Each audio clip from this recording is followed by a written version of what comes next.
Coming up on this episode, Seth Curry's exhilarating debut with the Warriors despite Tuesday's loss to the Oklahoma City Thunder. Plus, De'Anthony Melton, he's locked in for his long-anticipated return from his knee injury tomorrow in Philadelphia. I'll discuss what that means for the Golden State rotation.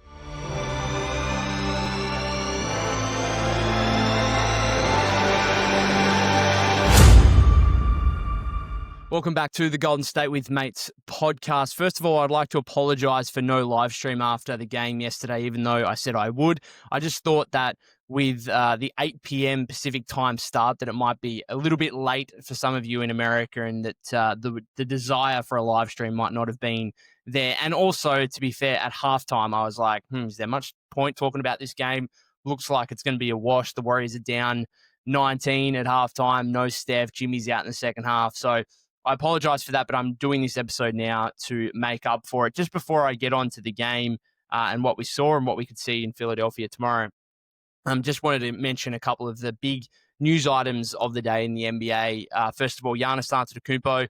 There's going to be plenty of time for us to chat Giannis trade possibilities, I suppose, over the coming weeks. So I don't want to touch too much on that, but obviously feels inevitable now that he will be on the move at some point and potentially before the mid-season deadline. So I might do another episode on that. I kind of did one yesterday on the Patreon, but there'll be plenty of time, I'd imagine. I don't think there'll be a trade in the next few weeks. So we'll have the opportunity to discuss Giannis trades. And if you've got any trade hypotheticals or packages you think the Warriors put together, feel free to put them in the comments if you're on YouTube. Again, I put one up on Twitter/X yesterday that got a little bit of traction. There is certainly a deal that the Warriors can put forth. Obviously, Giannis has been seen as the dream trade target for Joe Lacob to pair with Steph Curry for quite a number of years now. And so you'd imagine Golden State would have a level of interest if Giannis truly becomes available. But I think, as Brian Windhorst kind of said today, it's probably going to be dictated by where Giannis wants to go and what he wants to do.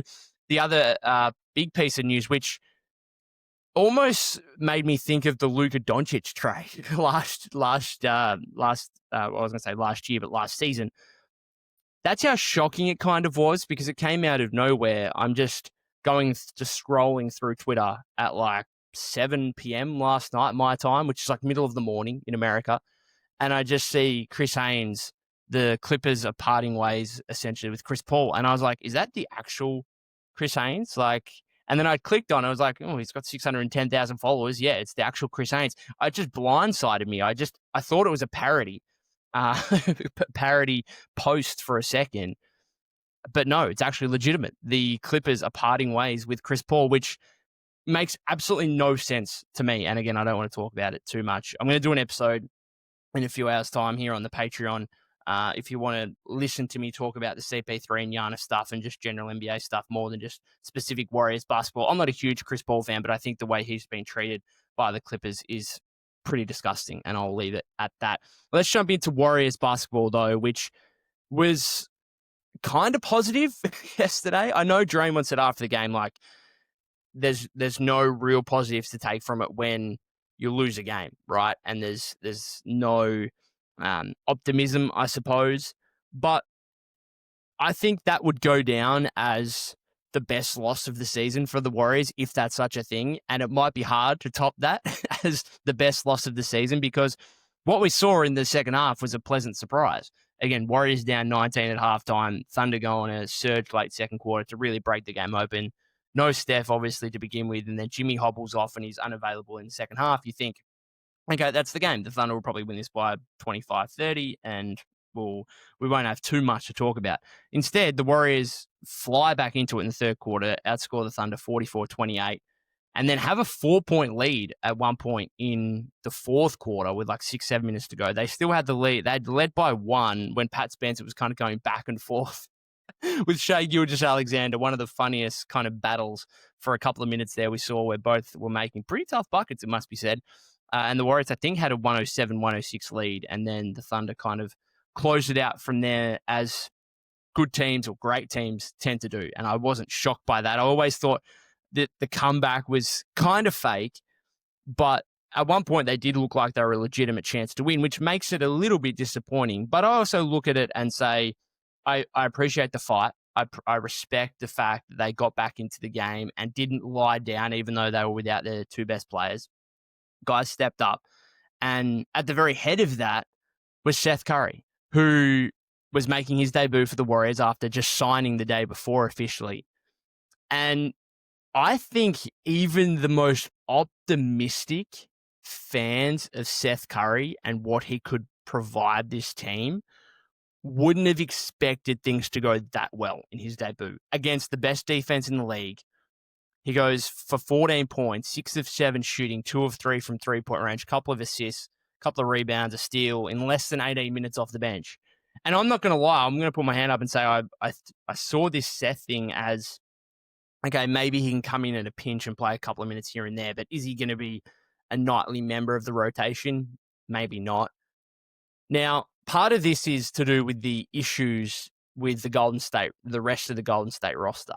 But based on that game yesterday, he is like a legit member of the rotation because he provides something that he's just sorely lacked elsewhere beyond Steph and Jimmy. It must be said. Like, it's funny, Seth Curry played less than 18 minutes yesterday. He's already Golden State's third leading scorer by points per game, which is kind of depressing. And again, some of this stuff I speak about with Seth is it makes more apparent the issues elsewhere. And I think it was just so refreshing yesterday. Like, he hit a couple of threes, but and it was always going to be possible for him to come in and run off screens and hit a couple of catch and shoot jumpers and whatever else. But the thing that really stood out to me was a couple of like his pull-up mid-ranges off the dribble, where it was like, okay, this is actually providing, and he bailed out the Golden State offense when it was going nowhere on a couple of occasions.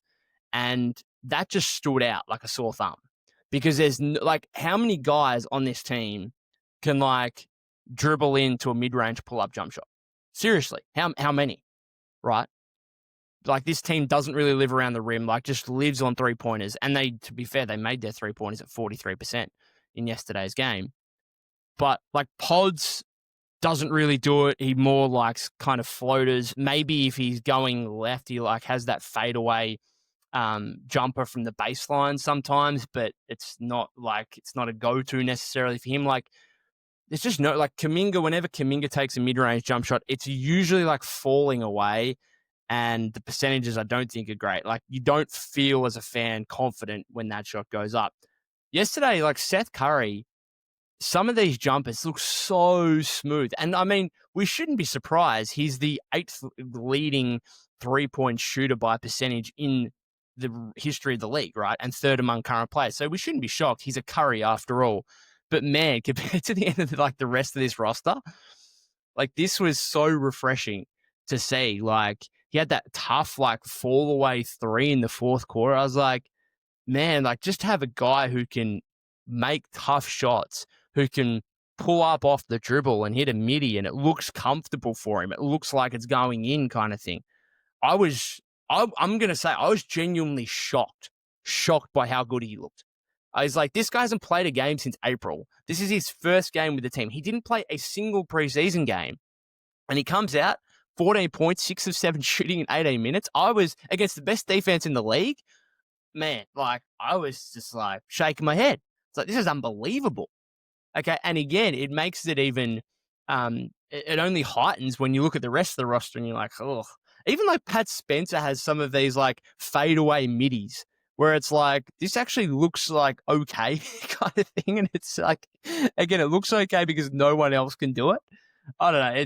It's hilarious to watch, like, Seth and Pat Spencer, who you think are like, should be, well, Seth Curry is the last guy signed to the main roster and Pat Spencer's on a 2-way. And it's like, these guys are doing a lot of stuff that just guys further up the roster cannot do, which again is a concern, but it was refreshing to see. And now I'm looking at Seth Curry and thinking, like, this guy has to be part of it. If he's going to make shots like that, if he's going to play like that on a consistent basis, he's just a part of the rotation. I don't care. I'm sorry, like, Pods, Will Richard, GP2, Buddy, obviously, like, I don't care. Like, Seth Curry's playing over some of these guys. And we'll talk more about the rotation in a second, but there's going to be a lot of interesting things to happen over the next few weeks when you've got this Seth piece where I just thought he might be a very bit part rotation player, a couple of minutes here and there. But now, based on one game at least, he looks like genuinely should be playing 15 to 20 minutes. And now you've got the Warriors announcing, or at least Shams reporting today, that De'Anthony Melton will make his return tomorrow in Philadelphia. His long anticipated return. We've been yearning for it as fans, partly because we know what De'Anthony Melton can provide. And what he provides is addressing a couple of the huge issues that the Warriors are facing right now in terms of consistent three-point shooting and also the point of attack defense, which continues to be a concern. Shea went for 38 yesterday. I'm not too concerned. Shea just can go off against anybody. He averages 30 plus. So I'm not overly concerned about that necessarily, but we've seen opposing guards, much lesser known opposing guards, get off against the Warriors earlier this season. So I don't want to put too much expectations on De'Anthony Melton, but there'd have to be guys looking around in the rotation right now and thinking, okay, Melton, the absolute height of De'Anthony Melton, a healthy version of Melton, is better than I think a lot of these guards, except for Steph. Like, he could be the second best guard on the roster. And I think a lot of perhaps current guards in the rotation would have been looking around thinking, well, Melton might go past me, but Seth might be a little bit washed, hasn't played meaningful basketball in a while, shot well in Charlotte last season, but who really cares at Charlotte? And now he comes out and has that kind of performance. Like, oh, okay. Now we've got two guys coming in here who could literally just steal minutes off a lot of players, right? And we already kind of saw that yesterday with the rotation and Moses Moody in particular playing limited minutes. So a lot of question marks surrounding the Warriors right now. But I think this should be a good thing, right? Because Seth Curry did provide what the Warriors sorely missed in terms of shot making and shooting. And De'Anthony Melton a healthy version of him should provide and address some of the things that the Warriors are lacking in shooting and perimeter defense and a bit of secondary ball handling and playmaking as well. So this should be a good thing, but what it means to players' minutes and what we see here is going to be truly interesting. The Buddy Hield aspect to this, we'll move into more of yesterday's game. In terms of the minutes, Moody played less than 15 and Kuminga played less than 16. Buddy Hield, meanwhile, plays over 28 minutes. He's 4 of 15 shooting from the floor, 2 of 9 from three-point range. I don't get it. I don't get how does he play over 20?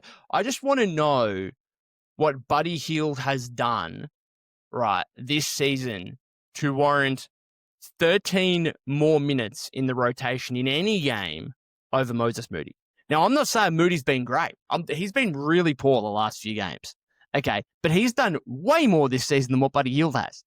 So tell me how that makes any sense at all. Seriously, how does it make any sense for Buddy Hield to be playing over 28 minutes in this game? I don't know. I know you need the shooting without Steph.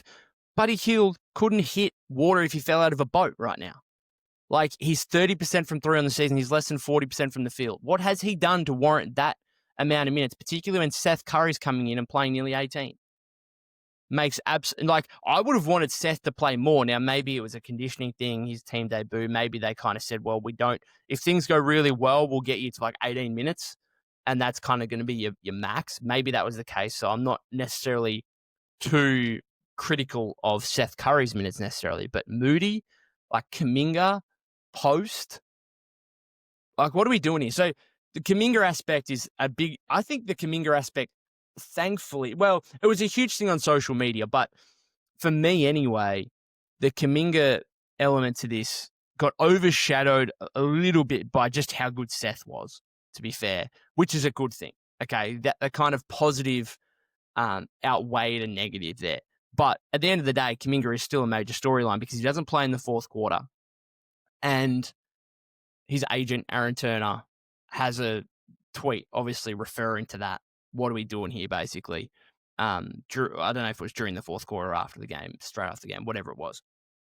That's a problem and is going to continue to be a problem. Now, you can look at this Kuminga as we have said throughout his entire career. You can look at this from both sides of the equation and make a fair argument.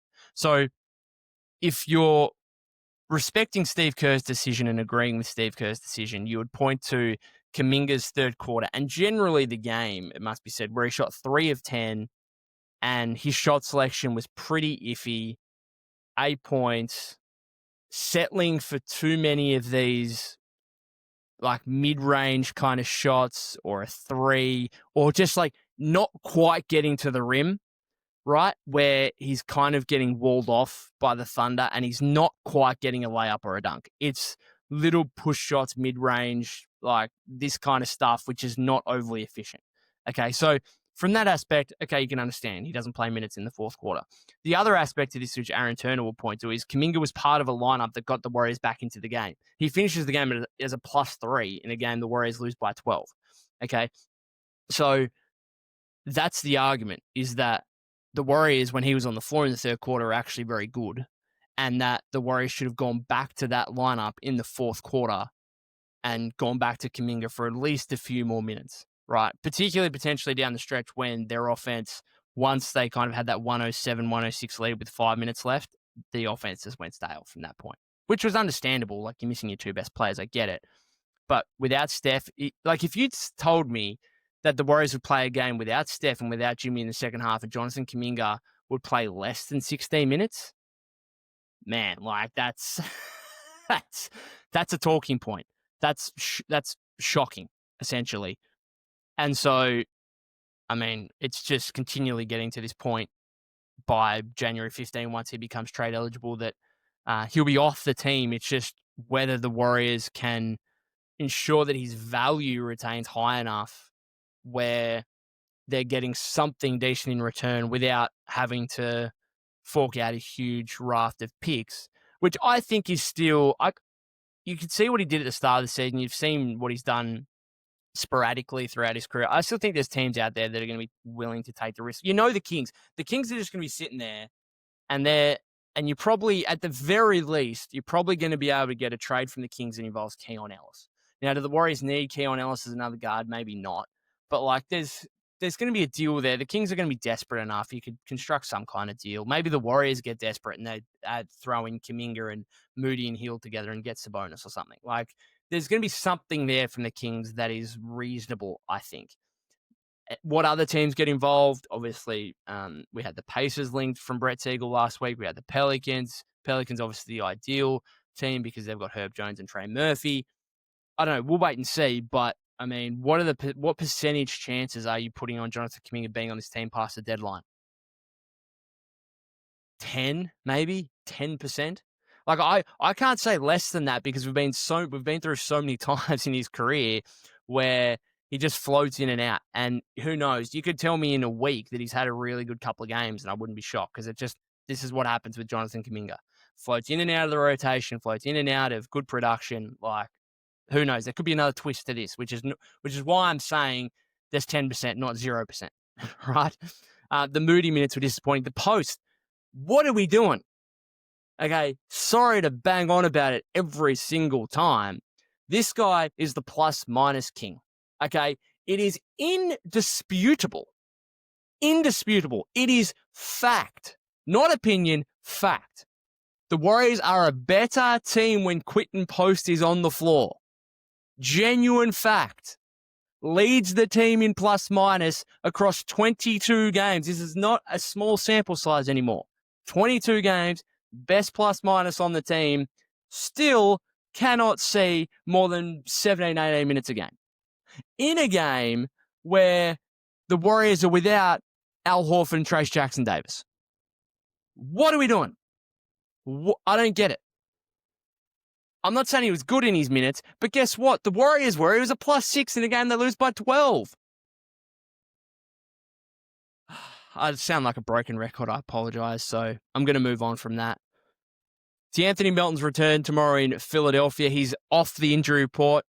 Hasn't played a game since November 12 last year against the Dallas Mavericks. Just to remind you, De'Anthony Melton, his last 2 games as a Warrior, as a starter, mind you, next to Steph Curry in the backcourt. 16.5 points, 7 rebounds, 3 assists, 50% from 3, couple of steals.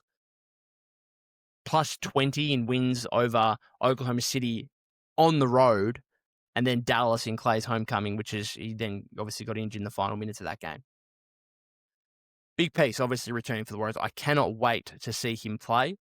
I cannot wait to see what it means for the rotation. Obviously, there is plenty of injury concerns surrounding the Warriors beyond this, so seeing a healthy rotation is not going to be forthcoming in the next few games at least. We know Steve Kerr confirmed after yesterday's game that Steph Curry will not be on this 3-game road trip, which starts in Philadelphia, then a back-to-back in Cleveland and Chicago, I think. The Warriors have 5 players that are questionable for tomorrow's game in Philly. Jimmy, obviously, the knee issue that saw him miss the second half yesterday. I think it's just knee soreness. Kuminga's got an ankle issue now. So that knee tendonitis has now turned into an ankle problem. Not ideal. Post also has, I think he also might have an ankle or a knee or some kind of leg issue. He's questionable. TJD's somehow magically got a knee issue from sitting on the bench. Hasn't played, but somehow gets a knee issue. I don't know. It must be overdoing it in practice or something's happened there. Weird. And Horford, the sciatic irritation, has been upgraded from doubtful in yesterday's. Well, he was doubtful and then out, obviously, in yesterday's game, and now he's upgraded to questionable. So hopefully we see. I don't know. Hopefully we see Jimmy. That's obviously the first and foremost one, because winning any game without Steph and Jimmy, as good as they were in the second half, I'm not going to be expecting them to win any game without their 2 best players. And you could say that about every team in the league, to be fair. And then hopefully we see. I wouldn't mind seeing. I kind of want to see Kuminga, because the Warriors I want to see all these guys, because guess what? All these guys are like 6, 7 and above. And if none of them play, Steve's going to be running 5-guard rotations with Gary Payton the second at center. So I hope they all play. I need at least 3 to play, please. Otherwise, some of the lineups we see could be downright hilarious and tragic. So I don't know. We'll wait and see. Again, I'm not going to be expecting too much if Jimmy's not playing along with Steph, obviously. But I am fascinated to see the return of De'Anthony Melton. I can't wait for it. I am trying to temper expectations, but it's also difficult not to get excited based on the impact and what he looked like last season, and just the fact that he addresses some of Golden State's primary issues right now. So, and I'm also a little bit more optimistic after. I know Seth hasn't come off a long-term injury, but he hasn't played since April. And I'm kind of a little bit more optimistic about Melton based on how good Seth looked in his debut. So we will wait and see. Appreciate you guys for tuning in again. Apologies for not doing a live stream. If you haven't subscribed to the YouTube channel already, that'd be greatly appreciated. You can follow me at POC252. That's POK252 on X/Twitter. Golden State with Mates on Instagram and TikTok as well. Thanks again, guys. And I'll definitely do I definitely will do a live stream tomorrow after De'Anthony Melton's return in Philadelphia.